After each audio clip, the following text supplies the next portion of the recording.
Assalamualaikum warahmatullahi wabarakatuh. Anak-anakku yang saya cintai, anak-anakku yang saya banggakan, pada pertemuan kali ini kita akan belajar membahas yaitu bab yang ke-8, melanjutkan Asmaul Husna yang kemarin. Kita akan mengenal Allah melalui Asmaul Husna. Kalau video yang kemarin, yang sebelumnya itu kita membahas tentang Asmaul Husna As-Salam, maka pada video kali ini kita akan membahas Asmaul Husna Al-Mu'min. Baiklah anak-anakku, coba kalian perhatikan dengan seksama tentang Asmaul Husna Al-Mu'min. Apa maknanya, bagaimana penerapan dalam kehidupan sehari-hari, mari kita pelajari bersama. B. Ini mengenal sifat Al-Mu'min. Al-Mu'min adalah salah satu dari nama sifat-sifat Allah Subhanahu wa Ta'ala. Dengan mengenal Allah Subhanahu wa Ta'ala melalui sifat-sifatnya, kita dapat mengamalkan dalam kehidupan sehari-hari. Nah, tahukah kalian apa arti Al-Mu'min dan bagaimana pengamalannya dalam kehidupan sehari-hari? Yuk kita cari tahu bersama. Nah, untuk kita bisa memahaminya, ini ada cerita yaitu tentang sarang laba-laba dan Surokoh. Ketika dalam perjalanan menuju Madinah, Rasulullah SAW dan Abu Bakar As-Siddiq dikejar oleh para kaum kafir Quraisy. Rasulullah SAW dan Abu Bakar pun bersembunyi di dalam gua Sur selama 3 hari. Sebenarnya para kafir Quraisy telah menemukan gua tersebut dan hendak memasukinya. Namun Allah Subhanahu wa Ta'ala melindungi Rasulullah SAW dan Abu Bakar dengan cara memerintahkan laba-laba dan burung merpati untuk membuat sarang di mulut gua tersebut. Melihat itu, para kafir Quraisy membatalkan niatnya untuk memasuki gua Sur karena menyangka gua tersebut adalah kosong.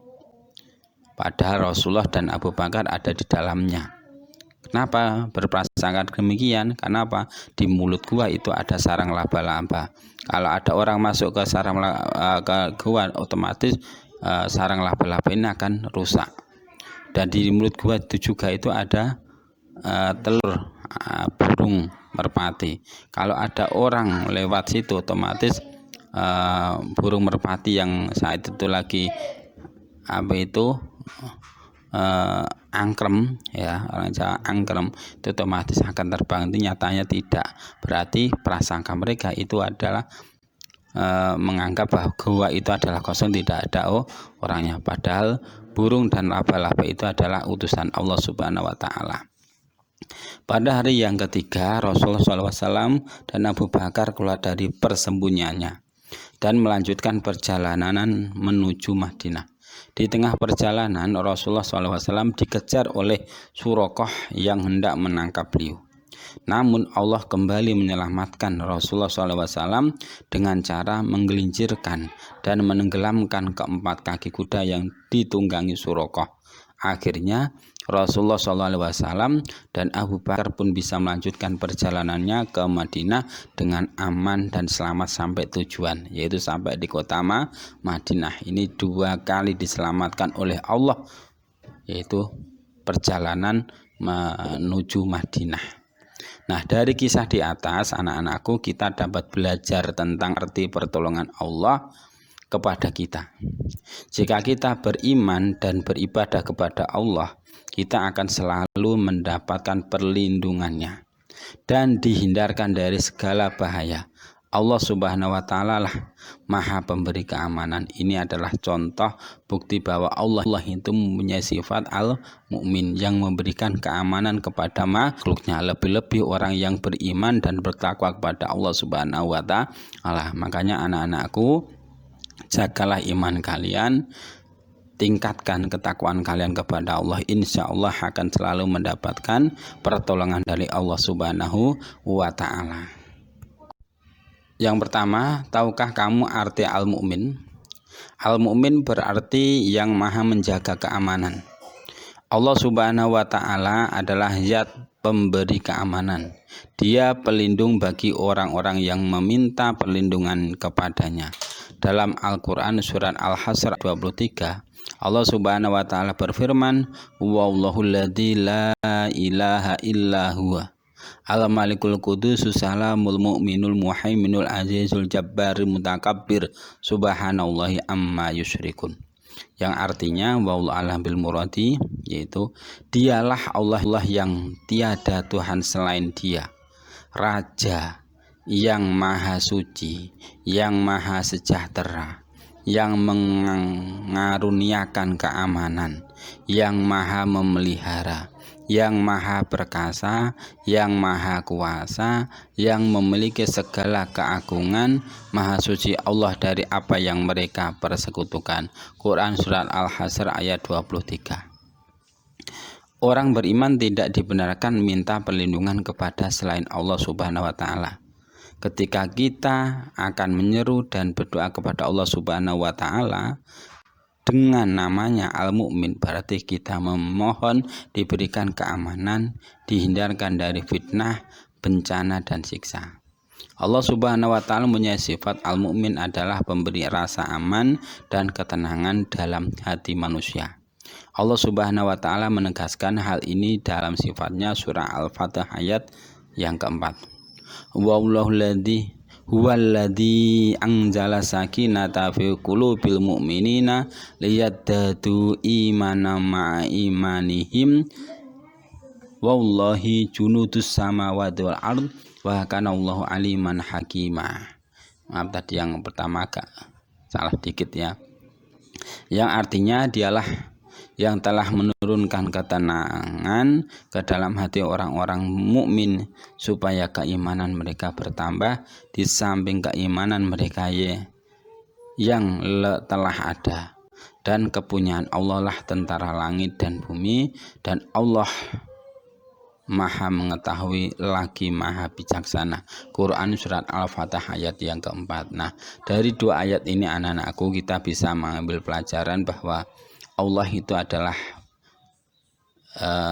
maha pemberi keamanan.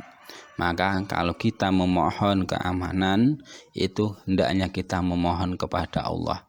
Jangan sampai memohon kepada selain Allah. Kalau kita memohon kepada selain Allah, maka kita tergolong orang-orang yang musyrik, orang-orang yang dolim, ya. Memohon kepada selain Allah itu termasuk orang-orang yang musyrik. Naudzubillah min dzalik. Orang yang berbuat musyrik atau syirik itu dosanya tidak akan bisa diampuni sampai hari kiamat nanti. Akan sampai di alam akhirat tidak bisa diampuni kecuali dengan cara bertobat, benar-benar bertobat kepada Allah untuk tidak mengulangi lagi. Nah, dari ayat yang kedua ini kita juga bisa mengambil kesimpulan bahwa yaitu kalau kita kepingin punya hati yang tentram, hidup yang tentram, maka hendaknya kita selalu yaitu mendekatkan diri kepada Allah Subhanahu wa Ta'ala. Insya Allah dengan kita dekat kepada Allah, Allah akan memberikan ketentraman dalam jiwa dan raga kita, dalam kehidupan kita. Yang kedua, kalau tadi kita tahu arti al-mu'min, sekarang yang kedua ini kita akan mengamalkan sifat Allah Subhanahu wa Ta'ala al-mu'min dalam kehidupan sehari-hari. Mengamalkan al-asma al-husna al-mu'min artinya bahwa seorang yang beriman harus menjadikan orang yang ada di sekelilingnya aman dari gangguan lidah dan tangannya. Berkaitan dengan itu Rasulullah SAW bersabda, demi Allah tidak beriman, demi Allah tidak beriman, demi Allah tidak beriman. Para sahabat bertanya, siapa ya Rasulullah SAW? Rasulullah SAW menjawab, orang yang tetangganya merasa tidak aman dari gangguannya. Hadis Bukhari dan Muslim. Nah, ini anak-anakku ini camkan dengan baik. Jadi kalau kita mengaku orang beriman, kita harus bisa memberikan rasa aman kepada siapapun, kepada temannya, kepada tetangganya, kepada kerabatnya, lebih-lebih pada siapapun. Kalau ada orang mengaku beriman, tapi kok tetangganya merasa tidak nyaman dengan keberadaannya, berarti mereka belum dikatakan orang yang beriman. Mungkin suka bikin gaduh di lingkungannya, di kelasnya, itu berarti tidak tergolong orang-orang yang beriman. Makanya perhatikan dengan baik. Kalau di kelas, jaga keamanan kelas, jaga ketertiban kelas, jangan sampai gaduh. Di lingkungan juga sama, lebih-lebih kalau di masjid. Banyak anak-anak kecil ketika di dalam masjid itu suka rame, ketika khutbah suka rame, ini berarti belum mempunyai iman nih. Anak soleh adalah anak yang selalu memberikan rasa aman kepada teman dan lingkungannya. Sesama teman madrasah kita harus memberikan rasa aman. Demikian juga dengan lingkungan di sekitar. Jika setiap anak mampu memberikan rasa aman terhadap lingkungannya, maka keharmonisan hidup bersama akan mudah diraih.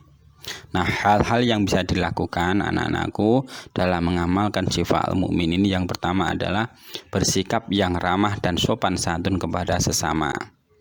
Ini kalau ketemu orang siapapun itu ditaruh, jangan diam saja. Yang kedua, menciptakan lingkungan keluarga, tetangga, dan masyarakat yang kondusif. Jangan bikin gaduh, lebih-lebih ketika saatnya tidur bikin rame, bikin gaduh, ini nggak boleh. Saatnya belajar malah bermain, ini juga nggak boleh. Tetangganya lagi susah malah teriak-teriak dan sebagainya, ini juga nggak boleh. Yang ketiga yaitu menciptakan suasana kelas yang menyenangkan. Ini penting sekali.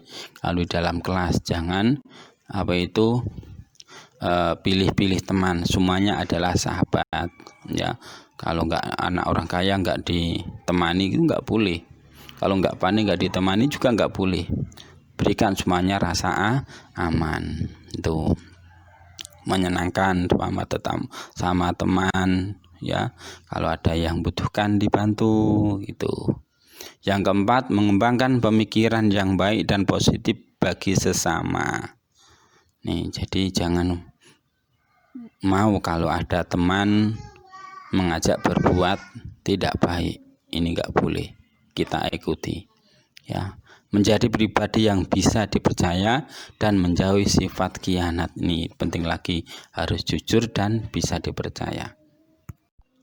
Nah, anak-anakku semuanya yang saya cintai, setelah kita pelajari sifat as-salam, belajar sifat al-mu'min, kita dapat mengambil hikmahnya dari pelajaran itu. Hikmahnya yang pertama yaitu Allah Subhanahu wa Ta'ala akan membalas kebaikan dan keburukan seseorang sesuai dengan amal perbuatannya. Dan Allah Subhanahu wa Ta'ala telah mengatur umat manusia dan menetapkan hukum sesuai dengan kebutuhan manusia. Jadi kalau ada orang yang berbuat baik sekecil apapun, pasti Allah akan membalasnya. Dan apabila ada orang yang berbuat tidak baik sekecil apapun, maka Allah juga akan membalasnya. Jadi yang kedua, Allah Subhanahu wa Ta'ala memberikan rasa aman dan kesejahteraan kepada semuanya. Kesejahteraan dapat kita capai jika seseorang punya hati yang bersih, saling menyayangi, dan selalu bersikap jujur. Ini penting sekali. Jangan sombong dan jangan khianat. Nah, setelah kita mempelajari, mengambil hikmahnya, kita dapat merangkum dari pelajaran tadi sifat al-mu'min, berarti maha pemberi aman. Allah Subhanahu wa Ta'ala memberikan keamanan kepada setiap makhluknya. Ini sifat al-mu'min, artinya Allah maha pemberi keamanan. Allah berikan keamanan kepada setiap makhluknya. Nah, itu kenapa kadang manusia malah menjadikan orang lain tidak aman, sedangkan Allah aja memberi keamanan. Nah, kalau kita menganggap orang iman, maka kita harus juga bisa meniru sifat Allah al-mu'min, memberikan keamanan kepada siapapun. Yang dapat kita ambil pelajaran yaitu dapat kita rangkum hal-hal yang bisa dilakukan dalam mengamalkan sifat al-mu'min. Ini sudah saya jelaskan tadi, yaitu sama dengan yang di atas, yaitu bersikap yang ramah dan sopan santun kepada sesama. Jadi kalau ada ketemu dengan orang lain jangan diam saja. Lebih-lebih kalau ngomong sama orang yang lebih dewasa atau orang tua itu harus harus ramah dan sopan. Tuh, dengan orang yang lebih besar atau lebih tua kok nggak sopan, itu maka tidak dikatakan orang yang beriman. Lebih-lebih lagi kepada bapak ibu atau bapak ibu guru harus sopan santun. Yang kedua, menciptakan lingkungan yang keluarga yang menciptakan lingkungan keluarga, tetangga dan masyarakat yang kondusif. Jangan bikin gaduh, jangan bikin jengkel tetangga, jangan bikin tetangga tidak merasa nyaman. Yang ketiga, menciptakan suasana kelas yang menyenangkan. Bikin kelas kalian itu selalu aman dan menyenangkan. Yang keempat, mengembangkan pemikiran yang baik dan positif. Jangan mengembangkan pikiran yang tidak baik. Nah, itu. Yang atau yang kelima, menjadi pribadi yang bisa dipercaya dan menjauhi sifat khianat. Ini itu adalah pelajaran yang dapat kalian rangkum dari sifat Allah atau Asmaul Husna al-Mu'min. Nah, yang terakhir anak-anakku, untuk mencoba kalian dalam pemahaman kalian dalam memahami sifat Allah As-Salam dan Al-Mu'min, ini ada soal atau latihan. Jawablah dengan jujur ya. Tadi jangan khianat, maka kalian harus jujur ya. Jujur sudah kalian seperti apa yang kalian lakukan dalam uraian soal berikut. Yang pertama, mengucapkan salam jika bertemu teman. Yang kedua, menjawab salam jika mendengar teman mengucapkan salam. Yang ketiga, memberikan rasa aman dan tidak ramai di kelas. Yang keempat, menolong teman yang membutuhkan. Dan yang kelima, berbuat baik dan tidak menyakiti teman. Nah, dari kelima uraian tadi, jawab seperti apa yang kalian lakukan dengan jujur ya. Jawab dengan jujur, sering kalian lakukan atau kadang-kadang kalian lakukan atau tidak pernah kalian lakukan. Ini jawab dengan jujur. Demikian anak-anakku yang ada dalam video pembelajaran kali ini dalam menjelaskan sifat Allah Al-Mu'min. Semoga video pembelajaran kali ini dapat bermanfaat dengan baik, dapat membantu anak-anakku belajar di rumah sebagai pengganti dari tatap muka kita di kelas. Demikian akhirul kalam. Wassalamualaikum warahmatullahi wabarakatuh.